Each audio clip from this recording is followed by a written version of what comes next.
বিশেষ এটা কথাত একচুয়ালি লাইভত আহিলো অসমৰ মাননীয় মুখ্যমন্ত্ৰীৰ কথাবোৰ যদি দৈনিক জুবিন গাৰ্গ ডাঙৰীয়াৰ ন্যায়ৰ ক্ষেত্ৰত নিৰীক্ষণ কৰে তাত কিবা ইফাল সিফালৰ এটা অনুমান হয় এটো কোনো আপোনাক মই এটা কথা কৈছো সক মুখ্যমন্ত্ৰীয়ে কালি অসহায় হিচাপে এটা কথা কৈছে সিংগাপুৰ ভাৰতৰ এখন বন্ধু ৰাষ্ট্ৰ তেওঁ কৈছে যে সিংগাপুৰত আমাৰ ইয়াৰ মানুহে গৈ পেলাই সিংগাপুৰত গৈ পেলাই তদন্ত কৰিব নোৱাৰে আৰু অসমৰ সেই সকল মানুহে যদি আমাক সহযোগিতা নকৰে তেতিয়া হলে সিংগাপুৰক লৈ পেলাই তেওঁলোকে ইয়াৰ তদন্তত আগবাঢ়িব নোৱাৰিব মই এটা কথা মুখ্যমন্ত্ৰীক মনত পেলাই দিব বিচাৰিছো সিংগাপুৰ বন্ধু ৰাষ্ট্ৰ যদি সিংগাপুৰৰ ক্ষেত্ৰত সেন্ট্ৰেল গভৰ্নমেন্ট আমাৰ আপোনালোকৰ আছে তাৰ পিছত যদি অসহায় হয় তেতিয়া হলে মই আপোনাক মনত পেলাই দিছো গৌৰৱ গগৈ ডাঙৰীয়াৰ ক্ষেত্ৰত এসআইটিয়ে কেনেকে পাকিস্তানত গৈ পেলাই তেওঁলোকে তদন্ত কৰিম বুলি আগবাঢ়িছিল এখন আমাৰ শত্ৰু ৰাষ্ট্ৰ এই কথাবিলাক সেলফ কন্ট্ৰাডিক্টৰি মুখ্যমন্ত্ৰীয়ে যিবিলাক কথা কৈ থাকে কথাবোৰ সেলফ কন্ট্ৰাডিক্টৰি কথা এক দুই নম্বৰৰ কথাটো হৈছে সিআইডিয়ে যেতিয়া ইয়াত সিআইডি কাৰ্যালয়ত এসআইটিৰ যেটো তদন্ত চলি আছে তাত যিবিলাক ইন্টাৰোগেশন লোৱা হৈ থাকে আছে তাত যিবিলাক তদন্তত যি সকলক লৈ যোৱা হৈছে তেওঁলোকে যিবিলাক কথা কৈছে সেই কথাবিলাক বাহিৰত এনেকুৱা দুজনমান সাংবাদিকৰ জৰিয়তে প্ৰচাৰ কৰা হৈছে যিজন সাংবাদিকে জুবিন গাৰ্গ ডাঙৰীয়াৰ মৃত্যুৰ খবৰ কিন্তু প্ৰচাৰ কৰাৰ সময়ত কিন্তু তেওঁ নীৰৱ আছিল সেইজন কোন সাংবাদিক সেইজন মুখ্যমন্ত্ৰীৰ ডাইনিং টেবুলত বহি থকা সাংবাদিক যিজন সাংবাদিকে এটা সময়ত অংগৰাজ পাপন মহন্তক এটা সৰু কথাৰ কাৰণে তেওঁৰ গোটেই ইমেজটো মেলাইন কৰিবৰ কাৰণে টেটু ফালি ফালি চিঞৰিছিল সেইজন অৰ্ণৱ গোস্বামী সেই অৰ্ণৱ গোস্বামী জনে তদন্তৰ কি খবৰ হৈ আছে তেওঁ এতিয়া জাহিৰ কৰিছে কিন্তু জুবিন গাৰ্গৰ দৰে এজন লিজেন্ড কিংবদন্তি তেওঁৰ মৃত্যুৰ খবৰত তেওঁ নীৰৱ হৈ আছিল এই কথাবিলাক অসমৰ ৰাইজে জনাটো দৰকাৰ আমাক অৰ্ণৱ গোস্বামীৰ দৰে সাংবাদিকে খবৰ দিব নালাগে এসআইটিৰ ভিতৰত যি কৰি আছে আমাৰ অসমীয়াৰ লগত থকা অসমৰ লগত থকা আৰু যিসকলে জুবিন গাৰ্গৰ ন্যায় বিচাৰি মৃত্যুৰ দিনৰ পৰা আমাৰ অসমত থকা যিসকল সাংবাদিক বা যিবিলাক আমাৰ প্ৰতিষ্ঠান সংবাদ গোষ্ঠী তেওঁলোকৰ জৰিয়তে কিন্তু খবৰবিলাক বাহিৰ হোৱা নাই নিৰ্দিষ্ট দুই এজন মানে মুখ্যমন্ত্ৰীৰ ঘনিষ্ঠ সাংবাদিকে গোটেই কথাবিলাক জাহিৰ কৰি আছে দুই তিন নম্বৰ কথাটো চাব শেখৰ গোস্বামীয়ে তাত কৈছে বিধি হত্যা কৰা হৈছিল মুখ্যমন্ত্ৰীয়ে বাহিৰত কৈছে যে পুলিচৰ আগত যিকোনো কথা ক'ব পাৰে এই কথাটো নহবও পাৰে তেলে মুখ্যমন্ত্ৰীয়ে এই কথাটো বিভ্ৰান্তি আনাৰ যুক্তিটো ক'ত থাকিলে তেওঁ বিধিয়াৰ কথা কৈছে হ'ব নহব এসআইটিয়ে গোটেই কথাখিনি তাৰ পিছত কোৰ্টলৈ যাব কোৰ্টত মেজিস্ট্ৰেটৰ আগত সাক্ষ্য প্ৰদান কৰা হ'ব তাৰ পিছত কোৰ্ট উইল ডিসাইড যে তেওঁ মানে কথাটো যুক্তিসংগত হয় বা নহয় কোৰ্টে কৰিব কিন্তু মুখ্যমন্ত্ৰীয়ে তেওঁ কোৱা কথাটোকো বাহিৰত অগ্ৰাহ্য কৰিবলৈ যোৱা কথাটো অত্যন্ত দুৰ্ভাগ্যজনক কথা মই সেই কাৰণে মুখ্যমন্ত্ৰীক এটা কথা কৈছো যদি এসআইটিয়ে তদন্ত কৰি থকা কথাবিলাক বাহিৰত আহি আপুনিয়ে আকৌ ইয়াত মানে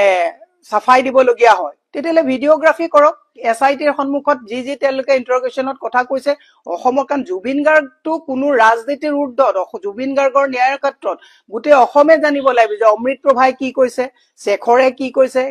সিদ্ধাৰ্থে কি কৈছে শ্যাম কানুৱে কি কৈছে কিন্তু এতিয়া মুখ্যমন্ত্ৰীৰ পৰিয়ালৰ কোনোবা ফসি যায় বুলি গোটেই ঢালটো বেলেগলে তৰৈ মুখ্যমন্ত্ৰী এনেকে আবল তাবল কৈ থাকিলে আমি কেতিয়াও এইটো বস্তু সহ্য আমি নকৰিম এতিয়া মই আৰু এটা কথা ক'ব বিচাৰিছো যিজন মুখ্যমন্ত্ৰীয়ে জুবিন গাৰ্গ ডাঙৰীয়াৰ ক্ষেত্ৰত যিখিনি মানে ব্যৱস্থা কৰি দিছে হেতু ভূপেন হাজৰিকাৰ মৃত্যুৰ সময়তো তৰুণ গগৈ ডাঙৰীয়া যেতিয়া মুখ্যমন্ত্ৰী আছিল একে ব্যৱস্থা কৰিছে মুখ্যমন্ত্ৰীৰ এটো নৈতিক দায়িত্ব অসমৰ এটা সম্পদৰ ক্ষেত্ৰত এইখিনি কৰাটো দায়িত্ব কিন্তু মই এটা কথা কৈছো জুবিন গাৰ্গৰ শ্ৰাদ্ধত গুৱাহাটীয়ে হওক বা যোৰহাটলে হওক যাবলৈ সময় উলিয়াব নোৱাৰা মুখ্যমন্ত্ৰী তেতিয়া সেলফি তুলি আছে দুৰ্গা পূজাত সেই মুখ্যমন্ত্ৰীয়ে মই এটা কথা আমি দৃষ্টি ৰখাটো ভাল যে মুখ্যমন্ত্ৰীয়ে এতিয়া যেটো তাতবাতি কোৱাবলৈ লৈছে ই কোবাত ন্যায়িক তদন্তৰ কোনোফালে বেলেগ গতি কৰিব নেকি এক বৃহৎ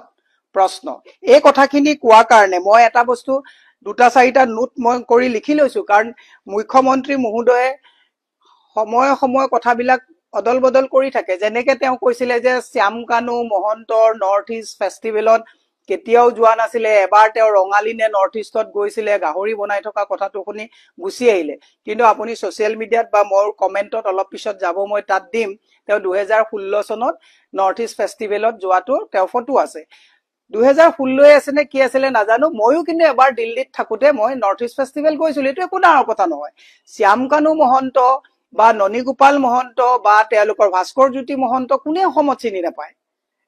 সকলোৱে চিনি পায় যিদিনাখনলৈকে তেওঁলোক অভিযুক্ত হোৱা নাই বা তেওঁলোক এনেকে হাতে লুটে ধৰা পৰা নাই সকলোৰে ভাল এটো অগ্ৰাহ্য কৰাৰ কথাটো কৰ পৰা আহিলে এই কথাটো অগ্ৰাহ্য কৰাৰ কথাটো নাছিলে সেইকাৰণে মুখ্যমন্ত্ৰী এজনে কিমান মিছা কথা ক'ব পাৰে এক বৃহৎ প্ৰশ্ন আৰু মই সেই কাৰণে অসমৰ ৰাইজক কৈছো যে অৰ্ণৱ গোস্বামী হৰব হোৱা মানে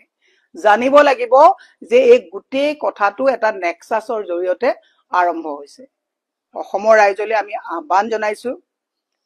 যদি ভাবিছে যে আমি ৰাজনীতিৰ কাৰণে মুখ্যমন্ত্ৰী কটাক্ষ কৰিছো জুবিন গাৰ্গৰ ন্যায়ৰ ক্ষেত্ৰত যদি ৰাজনীতি বাদ দিব লাগে মই আজি কথা দিছো ৰাজনীতি বাদ দি হলেও ন্যায়ৰ কাৰণে আমি যুঁজিম আৰু মুখ্যমন্ত্ৰীয়ে যোৱাকালি এটা কথা কৈছে যে সোশ্যাল মিডিয়া ইনষ্টাগ্ৰাম বা ফেচবুকৰ প্ৰফাইল বৃদ্ধি কৰিবৰ কাৰণে মানুহে জুবিন গাৰ্গৰ ন্যায়ক লৈ পেলাই ৰাজনীতি কৰাটো উচিত নহয় মুখ্যমন্ত্ৰী কি আবুল তাবুল কথা এইবিলাক কথা কয় সোশ্যাল মিডিয়াৰ প্ৰফাইল ষ্ট্ৰং কৰিবৰ কাৰণে মোৰ বিশ্বাস এজনো জুবিনৰ অনুৰাগীয়ে এনেকুৱা নিকৃষ্ট পন্থা হাতত নলয় আৰু মুখ্যমন্ত্ৰীয়ে কৈছে যিবিলাকে এনেকুৱা তথ্য বা ভিডিঅ' বিলাক সিংগাপুৰৰ দি আছে তেওঁলোকে তেতিয়াহলে ন্যায়িক মানে তদন্তৰ সন্মুখত শপতনামা দিব লাগিব মোৰ বিশ্বাস অসমৰ লক্ষ লক্ষ মানুহে জুবিন গাৰ্গৰ ন্যায়ৰ ক্ষেত্ৰত এখন শপতনামা নহয় লাখ লাখ শপতনামা দিবলৈ ৰেডি হৈ থাকক সকলোৱে জুবিন গাৰ্গৰ ন্যায়ৰ ক্ষেত্ৰত শপতনামা দিবলৈ ৰেডি আছে আপুনি ভয় নোখোৱাব মুখ্যমন্ত্ৰীয়ে কয় পুলিশ মোৰ সব মোৰ এতিয়া জুবিন গাৰ্গৰ ক্ষেত্ৰত কিন্তু আপুনি আপোনাৰ পুলিশ কৰিলে নহব আপুনি আপোনাৰ সিআইডি কৰিলে নহব আপুনি আপোনাৰ অৰ্ণৱ গোস্বামী চেনেলত দি পেলাই বাতৰি প্ৰচাৰ আৰু নিউজ লাইভ দি কৰিলে নহব জুবিন গাৰ্গৰ ন্যায়ৰ ক্ষেত্ৰত ৰাজনীতিৰ ঊৰ্ধ্বত দৰকাৰলে আমাৰ নিচিনা হাজাৰ হাজাৰ মানুহে ৰাজনীতি বাদ দি হলেও ন্যায়ৰ ক্ষেত্ৰত কিন্তু আপোনাক ৰেহাই নিদিব সেইকাৰণে মুখ্যমন্ত্ৰীক কৈছো আপুনি যে এই লাইভত আহি কথাবিলাক যে কয় কাগজ কলম দি লিখি লব কিমানটা মিছা কথা কৈছে কিমানটা কন্ট্ৰাডিক্ট হৈছে এই মমতাজৰ কথা কৈছিলে মই দীঘলীয়া নকৰো মানুহৰ সময় নাই মমতাজৰ কথা কৈছিলে যে জুবিন গাৰ্গ জীয়াই থাকোতে জুবিন গাৰ্গক ফাংচনলৈ মাতিবলৈ আপোনালোকৰ আহৰি নাছিলে মমতাজক মাতিছিলে যোৱাকালি ফেচবুকত দিছো মমতাজক এই গড়ৰ মানে পুৰস্কাৰ কোনে দিছিলে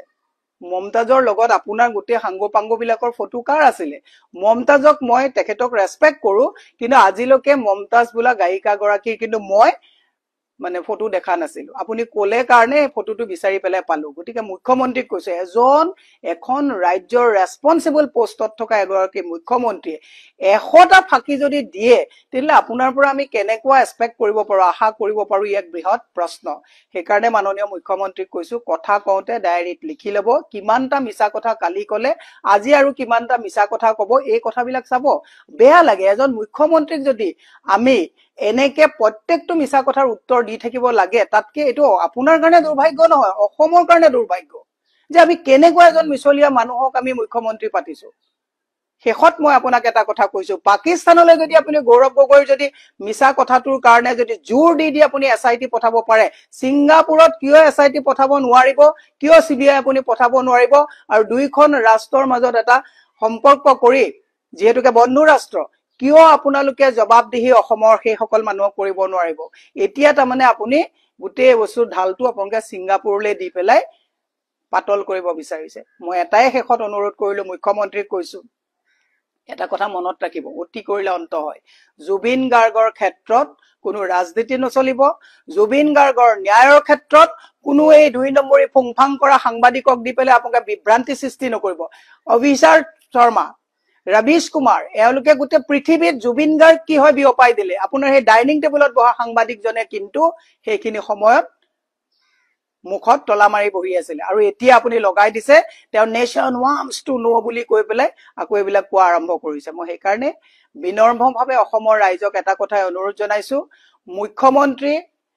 এই পাল্লাত যদি পৰি জুবিন গাৰ্গৰ ন্যায়ৰ কথা কয় তেতিয়াহলে মোৰ বিশ্বাস যে ন্যায় আমি নাপাম ন্যায় আমি অসমৰ ৰাইজে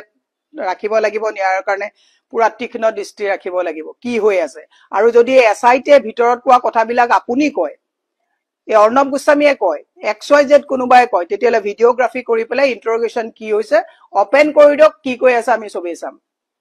নহলে ন্যায়ৰ ক্ষেত্ৰত বৃহৎ এটা ফাট থাকি যাব সেই কাৰণে আমি কৈছো জাস্টিস ফৰ জুবিন গাৰ্গ এটো থাকিবই লাগিব ইয়াত কোনো ধৰণৰ ৰাজনীতি নহব আপুনি আকৌ 26ত মুখ্যমন্ত্ৰী হওক আমাৰ কবলগীয়া কথা একো নাই কিন্তু আপোনাৰ প্ৰত্যেকটো কথাত 26ৰ কথাটো কিয় আহে জুবিন গাৰ্গে ৰাজনীতি কৰিছিল নেকি 26ত আপুনি আকৌ হওক 32ত হওক আপুনি গোটে জীৱন মৰালৈকে মুখ্যমন্ত্ৰী হৈ থাকক কিন্তু জুবিন গাৰ্গৰ ন্যায়ৰ ক্ষেত্ৰত